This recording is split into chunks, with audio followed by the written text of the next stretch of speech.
नरेंद्र मोदी जी भारत के प्रधानमंत्री हैं, लोकतांत्रिक देश है सबसे बड़ा, वे रोए हैं, किसी पे फर्क पड़ा है?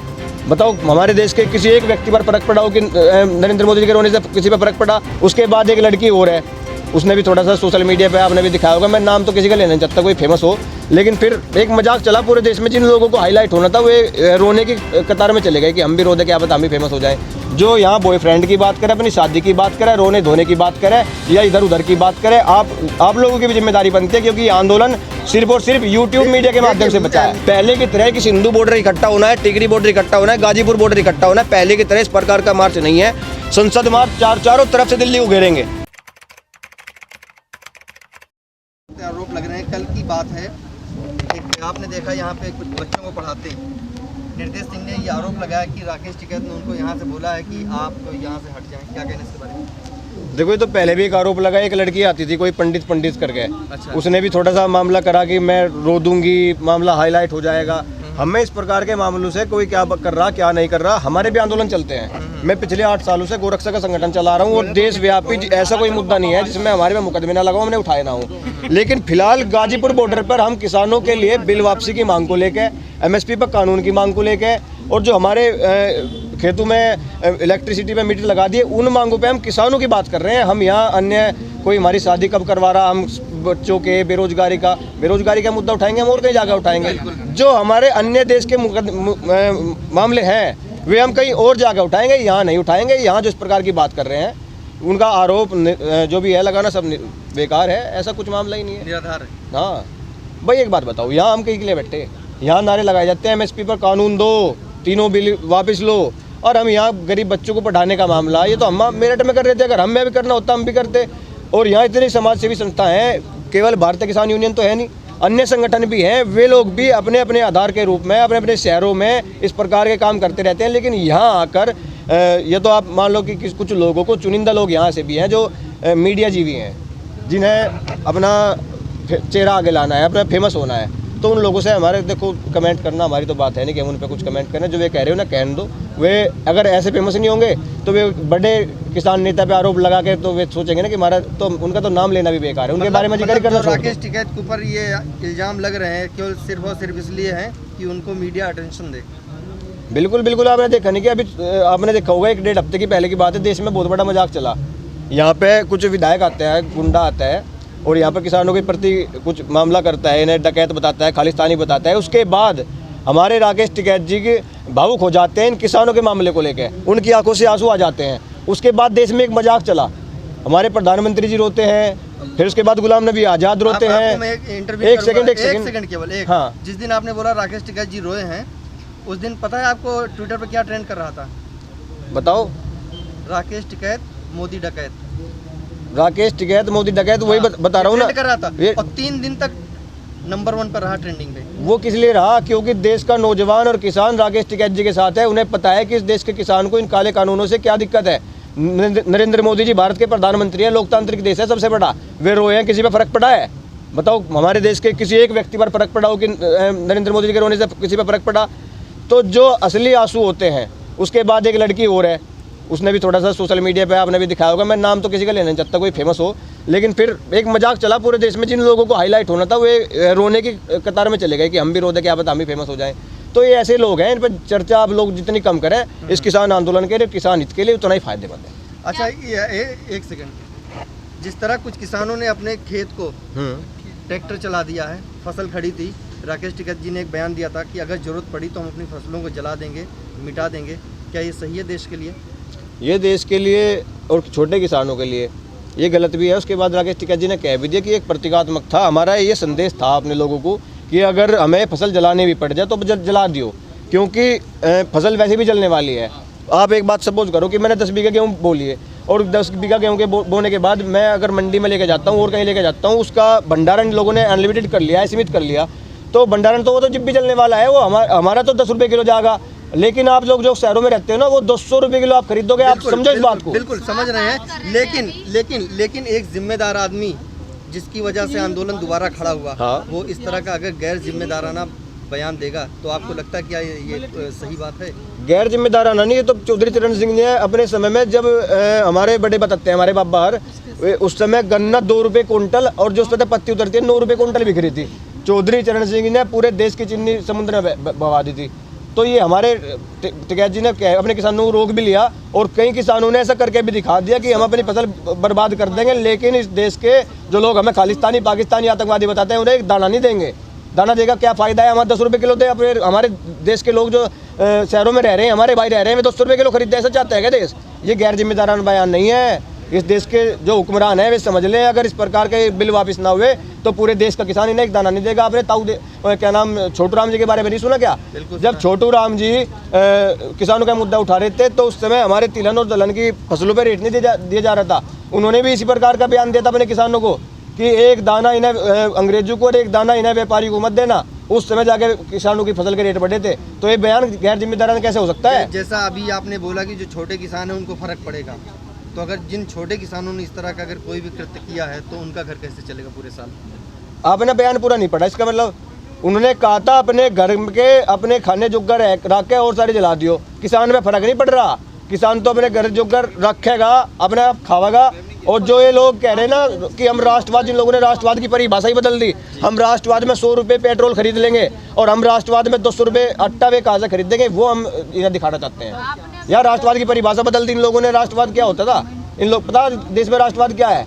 आज इस देश में राष्ट्रवाद हुआ है जो भारतीय जनता पार्टी की चापलूसी करेगा, चाटुकारिता करेगा, उनके गलत नीतियों का समर्थन करेगा। आज इस देश में सिर्फ वो क्या नाम राष्ट्रवाद रह गया है। राष्ट्रवाद की परिभाषा इस देश में आपने अभी बात करी थी कि कोई रोता है तो फेमस होने के लिए रोता है। आप क्या कर रहे हैं यहाँ पर? देश में और भी मुद्दे हैं, बेरोजगारी है, जो युवा से रिलेटेड मुद्दे, उस पर आवाज तो नहीं उठाई आपने? हम अभी गए थे, आज आपने देख नहीं रहा कि कई मिलियन में आज मोदी रोजगार दो का ट्रेंड चल रहा है। सुबह से हम और हमारी टीम ट्रेंड कर रही है। और अभी हमारे साथी यहाँ है, कहाँ है सुमित? हम अभी मुखर्जी नगर से आए हैं और मुखर्जी नगर में आज बहुत बड़ा पैदल मार्च था। लेकिन हमारी देश की जो बताया ना तानाशाही सरकार है, उन लोगों ने कोविड-19 की गाइडलाइंस का हवाला देते हुए वो बंद करा दी। तो ऐसा नहीं है कि हम देश में सिर्फ इसी मुद्दे पर लड़ रहे हैं। देश का प्रत्येक जो मुद्दा है, जहाँ लोग गलत नीतियाँ हो रही हैं, जहाँ लोगों को परेशानी है, जो इनके सरकार गलत नीतियाँ ला रही है, उसका विरोध करना हमें हमारी जिम्मेदारी है। हमारा संविधान हमें हक देता है कि हम आवाज़ उठाएं। बिल्कुल। लेकिन ये जो तानाशाही सरकार है ना, ये चाहती है कि हिटलर शाही चलाकर और इन लोगों को दमन करके, अरे जब ये अपनी रैलियाँ करते हैं तब कहाँ जाती है इनकी क्या नाम कोविड-19 की गाइडलाइंस। अब यहाँ पर अगर देश का नौजवान, देश का बेरोजगार अपनी अपनी डिग्रियाँ हाथ में लेकर दिखा रहा है कि मेरे पास ये डिग्रियाँ हैं और हमें रोजगार दे दो, तब आप कहते हो कोरोना आ गया। बिहार में जब पूरे देश लॉकडाउन में अपने घरों में बंद था, उस समय तुम बिहार में रैलियाँ कर देते हो। बंगाल में तुम्हारी रैलियाँ चल रही हैं बड़ी बड़ी। जब भी देश में चुनाव आता है तब तो कोई कोरोना नहीं होता। लेकिन जहाँ मुद्दे की बात आती है, जब देश का नौजवान अपनी बात करता है, अपने हक की बात करता है, तब आप लोग कहते हो कि क्या नाम कोरोना आ गया। अरे मोदी जी ने कहा था प्रत्येक वर्ष 2 करोड़ रोजगार दे दूंगा। 7 साल हो चुके हैं। 7 साल के माध्यम से 14 करोड़ रोजगार मोदी जी हमारा खा गए। 14 करोड़ रोजगार। अभी तक किसान ये बोल रहे थे कि अब की गुजरात में चुनाव आएंगे तो बता देंगे। अभी नगर निकाय के चुनाव कल ही संपन्न हुए हैं, आपने देखा वहाँ कितनी सीटें आई। मीडिया की यही तो दिक्कत है। मीडिया ने गुजरात पे बात कर रही है, पंजाब पे मीडिया ने बात नहीं कर रही। पंजाब पे भी बात किया मैंने, पंजाब पे बात किया। पूरी तरह सुपड़ा साफ था पंजाब में, पूरी तरह सुपड़ा साफ था। और वहाँ आम आदमी पार्टी भी आई है, 27 सीटें ले आई हैं। पंजाब, एक बार आप मेरे कहने से आप एक बार गुजरात जरूर जाना और वहाँ के किसानों की हालत देखना। वहाँ का किसान जैसे जिस प्रकार अंग्रेजों के समय था ना, वहाँ के किसानों की हालत, गांव देहात में जाना, बड़े बड़े महानगरों में नहीं। वहाँ के किसानों की एक एक बीघा जमीन, एक एक हेक्टेयर सारी की सारी इन पूंजीपतियों के उसमें रखी है। वहाँ का किसान रोता है। अभी पता है क्या हुआ है? वहाँ से लगभग 15,000 किसान यहाँ आने के लिए चले, उन सभी के सभी किसान जेल में पड़े। वहाँ से पता नहीं किस प्रकार एक किसान ने आकर वहाँ की हालत में आकर, कुछ लोग यहाँ पे सिर्फ और सिर्फ किसान आंदोलन की आड़ में यहाँ पे नेता बनने की कोशिश कर रहे हैं। आपको लग रहा है ऐसा? किसान आंदोलन की आड़ में कौन नेता बन रहा है? 50 लोग हैं यहाँ पर जो केवल चुनाव लड़ने के लिए यहाँ पे अपना चेहरा चमकाने आए। इसके पहले नजर नहीं आए वो। देखो, उन्हें हमारा जो संयुक्त किसान मोर्चा है, हम संयुक्त किसान मोर्चा को जानते हैं। जो लोग ऐसे लोगों को आप भी ना पकड़ो जो यहाँ सिर्फ नेता बनने के लिए आए हैं, आप उनसे बात मत करो ना। बिल्कुल, जो बिल्कुल मीडिया जीवी है, आप ऐसे लोगों को देखो जो यहाँ निरंतर आपसे बिल पे बात करे, फैक्ट पे बात करे, किसान आंदोलन पे बात करे, देश पे बात करे। जो यहाँ बॉयफ्रेंड की बात करे, अपनी शादी की बात करे, रोने धोने की बात करे या इधर उधर की बात करे, आप लोगों की भी जिम्मेदारी बनती है। क्योंकि ये आंदोलन सिर्फ और सिर्फ यूट्यूब मीडिया के माध्यम से बचा है। मीडिया की जिम्मेदारी ये भी कि देश में जो हो रहा, जैसे हो रहा, एज इट इज आपके सामने रिप्रेजेंट करना, चाहे सरकार कर रही हो, चाहे किसान कर रहा हो, चाहे जनता कर रही हो ना। मीडिया सब कुछ दिखाएगा। अब आपको क्या ये तय करना है कि आपको बोलना क्या है मीडिया में। भाई आपको एक बार बताऊँ, एक बार एक जंगल में आग लगी, तो उसमें एक चिड़िया आई, वो पानी लेके जा रही थी और चोंच में वहाँ डाल देती। तो किसी ने पूछा भाई तो तेरी इस आग थोड़ी बुझ रही है? तो उसने कहा कि जब इस देश में इस जंगल के बारे में पता चला कि ये आग बुझाने में कौन था, उसमें मेरा नाम आएगा। तो यहाँ कोई व्यक्ति अपने आप फेमस होने के लिए आया हो या नेता बनने के लिए आया हो, चाहे वो 1 घंटे के लिए अपना समय दे रहा है या पूरे दिन का दे रहा है, यहाँ से था या नहीं था, लेकिन वो अगर वो 1 दिन का भी समय यहाँ दे रहा है तो उसकी आहुति इस हवन कुंड में है, वो इस किसान आंदोलन में किसानों के साथ है। तो आपको नहीं लगता कि किसान आंदोलन की एक गाइडलाइन होनी चाहिए कि किसी को बोलने के पहले आपको परमिशन लेनी है, या मंच पे ही केवल बोलना? मंच पे परमिशन, होना चाहिए ना। मंच पे एक व्यक्ति परमिशन लेकर बोल रहा है, कोई मंच पे तो बोल रहा है, हाँ। तो ऐसे लोग बाहर खड़े होकर बाइट दे रहे हैं, इनके लिए कोई गाइडलाइन होनी चाहिए? देखो आंदोलन इतनी गाइडलाइन सर, इतने ये किसान आंदोलन है। मेरा सवाल है सर। हाँ, ऐसी कोई दिक्कत नहीं है, लेकिन जो जिम्मेदाराना बयान है, जो टोटल लिखित में बयान जाते हैं, वो सिर्फ और सिर्फ हमारा संयुक्त किसान मोर्चा जारी करता है, चाहे वो चक्का जाम का वाला हो, चाहे रेल रोको हो। इनके बयानों से जो सोशल मीडिया आपने तो अभी कहा है कि जो लोग बोल रहे हैं उन्हें दिखा रहे हैं, ये फैक्ट की बात है, वे जो बोल रहे हैं उन्हें दिखाते रहो, लेकिन जो जिम्मेदारी के साथ हमारे लिखित में लेटर पैड पे संयुक्त किसान मोर्चा का बयान जाता है, वो सिर्फ और सिर्फ लेटर पैड पे जाता है। उसके बयान कोई भी संयुक्त किसान मोर्चा के माध्यम से कोई कुछ बयान देता कि मैं भूख हड़ताल करूंगा या वो करूंगा, वो मान्य नहीं है। 4 लाख ट्रैक्टर लेकर दिल्ली गए तब ठंडक नहीं पड़ी, अब 40 लाख पर आ गए हैं। 4 लाख ट्रैक्टर लेके गए, आप लोगों ने बताया, देखा नहीं जाओ, हमें क्या नाम वो दे रखा था रोड, उस पर इन लोगों ने बैरिकेडिंग कर दी। अब 40 लाख ट्रैक्टर अगर किसान लेके जाएगा, ये उसका नहीं है। आप पूरे बयान को पढ़ो, वे 40 लाख ट्रैक्टर, ये नहीं कहा कि 26 जनवरी की तरह परेड में जाएगा। 40 लाख का मतलब है कोई हरियाणा से आएगा तो हरियाणा की तरफ से आएगा। संसद घेराव कहाँ से करेगा? कोई हरियाणा से आ रहा, कोई पंजाब से आ रहा, कोई यहाँ से। पहले की तरह कि सिंधु बॉर्डर इकट्ठा होना है, टिकरी बॉर्डर इकट्ठा होना है, गाजीपुर बॉर्डर इकट्ठा होना है, पहले की तरह इस प्रकार का मार्च नहीं है। संसद मार्च चारों तरफ से दिल्ली को घेरेंगे और ये हमारा हक भी है। डॉक्टर राम मनोहर लोहिया जी ने कहा था, जब जब सड़कें सुनसान हो जाती है तब तब संसद आवारा हो जाती है। अभी आपने देखा होगा इन कानूनों के आने से पहले हमारा देश लॉकडाउन में घरों में बंद था, सड़कें सुनसान थी, हमारे देश की संसद आवारा हो गई। और उसके बाद जब ये कानून लाती है और उसके बाद जब संसद चलती है, इनके आने के बाद तो प्रश्नकाल खत्म कर दिया जाता है। हमारे संसद की गरिमा है कि जब कोई कानून लाते हैं उसमें प्रश्नकाल होता है, विपक्ष उसमें प्रश्न करता है, प्रश्नकाल इन लोगों ने खत्म कर दिया। बिल्कुल नहीं हुआ। अपने खेत तो नष्ट कर रहे हैं, इंडिया गेट पर खेती करने की बात कर रहे हैं, कैसी बात करते हैं? आपने कहावत सुनी है टिट फॉर टैट?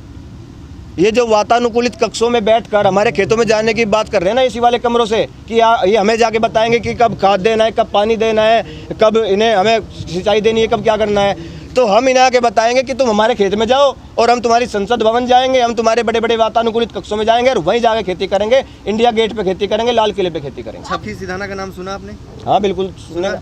लक्की सिधाना ने किसानों को बोला था कि हम किसानों के साथ में, किसानों ने बोला कि हम किसानों के साथ में, लक्की सिधाना हमारे साथ में नहीं।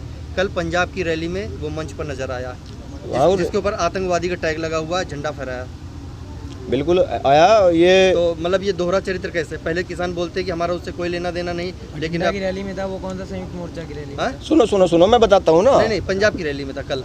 वो जो संयुक्त किसान मोर्चा है, जो 40 किसान, ये हमारे हमने अपने जिम्मेदार आदमी बना रखे हैं, अगर इनके किसी भी मंच पे वो मिले और ये हमारे देश की जो क्या नाम IB है या CBI है या हमारे देश की पुलिस है, जो गृह मंत्रालय के अधीन जांच एजेंसी आती है, ये उन पर सवाल उठाती है कि जो 1 लाख रुपए का इनाम इन लोगों ने कर दिया और वो खुलेआम मंच पे जाके भाषण दे रहा, तो ये हमारे देश की सुरक्षा पे भी सवाल है कि अगर 1 लाख आदमी 50,000 1 लाख की भीड़ में भाषण दे सके, तो इस देश में तो कोई और भी आगे कुछ दिक्कत कर सकता है।